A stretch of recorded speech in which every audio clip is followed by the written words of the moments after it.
John Henry Bias was my grandfather, my mother's father. He was certainly not well off. He was an educator.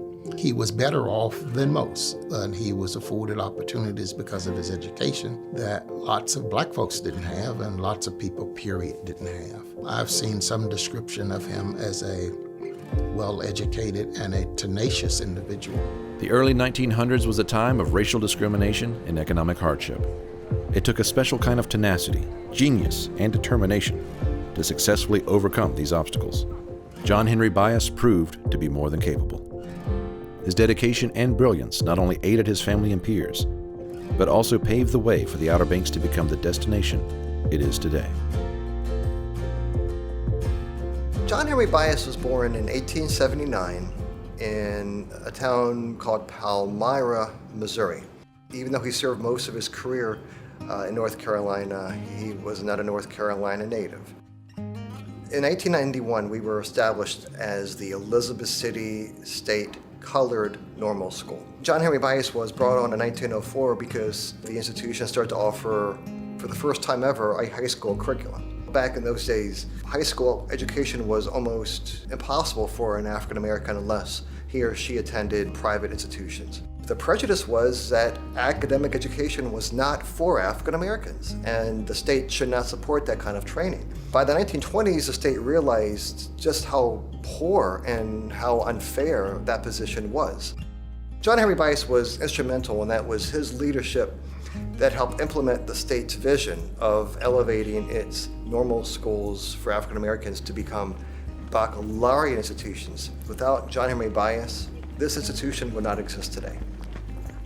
The Great Depression hurt North Carolinians, but especially it hurt African Americans in North Carolina. His idea was, aware that students lacked the cash to pay for their tuition, he started an arrangement in which students could pay for their fees through bartering through commodities.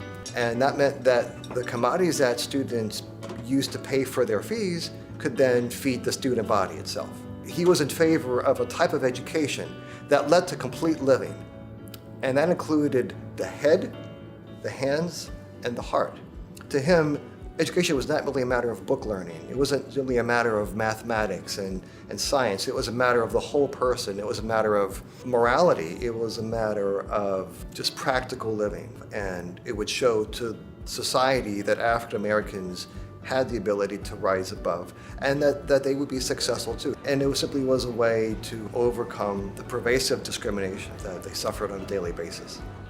Professor John H. Bias, better known in state educational circles and is known north and south as an educator of conspicuous intelligence and ability who enjoys the confidence and esteem of both races. In 1929, which was the beginning of the Depression, he and his two partners bought land in Duck, North Carolina on the Outer Banks. His two partners were Henry Hargraves and Charles Jenkins. Henry Hargraves overheard a conversation of a couple of his customers about the opportunity, or one of them specifically mentioned the opportunity to him. Once he was aware that, he brought it to the attention of my grandfather and Charles Jenkins. Henry Hargraves was light-skinned, light complexion. People, particularly whites, thought that he was white. And when he came to buy the property, he came alone and struck the deal. When he returned with his two partners, the seller balked at selling to these three men.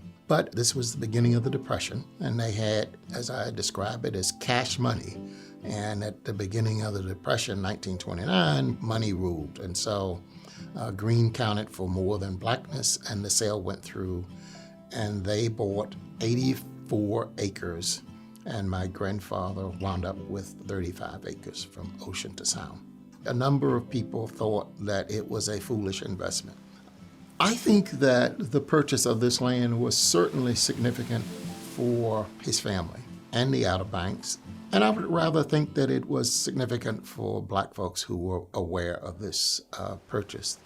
Henry Hargraves began construction of a home for himself on the ocean side and a nightclub on the sound side.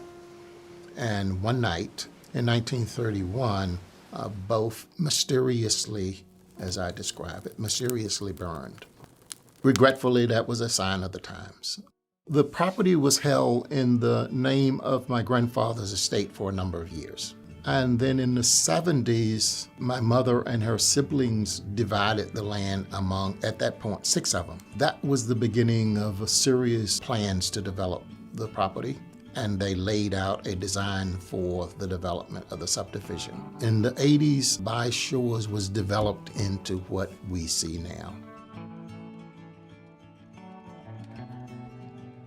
African American history touches so much of what we see every day.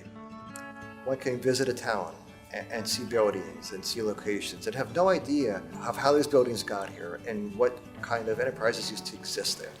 One can go to Duck and go on the beaches there and go drive past By Shores and go on Jenkins Lane and not be aware who these people were.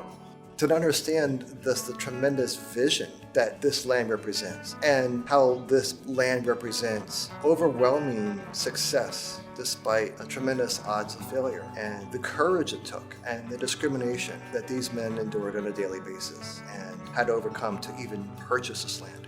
That land represents, in many ways, just a significant achievement during a time of prejudice that today we cannot understand.